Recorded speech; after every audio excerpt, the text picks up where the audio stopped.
भारत के ये जबरदस्त रोबोट्स एक पड़ोसी देश को बचाने पहुंचे हैं। भारतीय सेना पड़ोसी देश में रोबोट्स के साथ उतर गई है।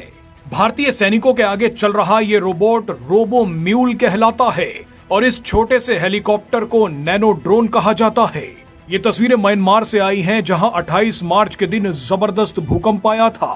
भूकंप के बाद रेस्क्यू ऑपरेशन के लिए भारत ने अपनी पूरी ताकत लगा दी। ये रेस्क्यू ऑपरेशन म्यांमार को बचाने और बांग्लादेश जैसे मक्कार देश को ठिकाने लगाने के लिए काफी अहम साबित होने वाला है।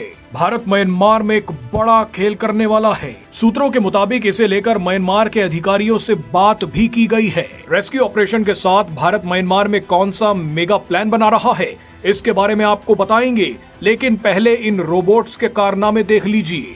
दरअसल ऑपरेशन ब्रह्मा के तहत भारत ने म्यांमार में डॉक्टर्स और रेस्क्यू टीम भेजी। भारत करीब 700 टन से ज्यादा सामग्री म्यांमार भेज चुका है। भारतीय सेना ने म्यांमार में फील्ड अस्पताल बना लिए। इन अस्पतालों में 1700 से भी ज्यादा लोगों का इलाज हो चुका है।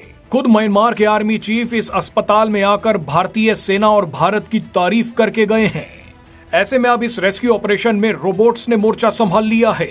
भूकंप की वजह से जो इमारतें खतरनाक तरीके से झुक गई थी, उनमें लोगों की तलाश की जा रही है।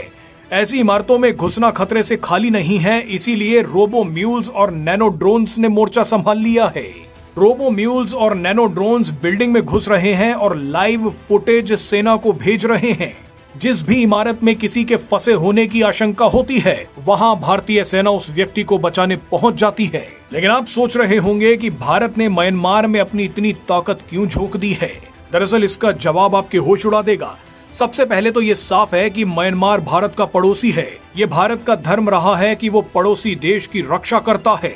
लेकिन म्यांमार को बचाना भारत की एक बड़ी रणनीति और कूटनीति का हिस्सा भी है, क्योंकि भारत और म्यांमार ही वो दो देश हैं जिनके बीच में बांग्लादेश फंसा हुआ है। बांग्लादेश को 3 जगहों से भारत और 1 जगह से म्यांमार ने घेर रखा है। बांग्लादेश ने जिस दिन से भारत के चिकन नेक पर बयान दिया है, उसी दिन से भारत ने म्यांमार के साथ अपना कालादान प्रोजेक्ट जल्द से जल्द पूरा करना शुरू कर दिया है। सूत्रों से मिली जानकारी के मुताबिक भारत ने इस प्रोजेक्ट को 2025 तक पूरा करने की तैयारी कर ली है।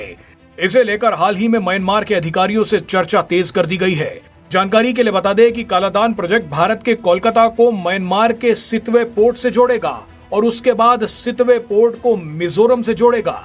यानी कालादान प्रोजेक्ट भारत से शुरू होगा, म्यांमार जाएगा और फिर भारत में आकर ही खत्म होगा। ये बड़ा प्रोजेक्ट समुद्र, नदी और सड़क तीनों रूट से गुजरेगा। इस प्रोजेक्ट की सबसे बड़ी खासियत ये है कि ये मिजोरम और सभी नॉर्थ ईस्ट राज्यों को भारत के मुख्य हिस्से से जुड़ने का एक वैकल्पिक मार्ग भी दे देगा। भारत का कालादान प्रोजेक्ट एक तरीके से बांग्लादेश के गले में फंदे की तरह है और अब इस फंदे को कस दिया गया है।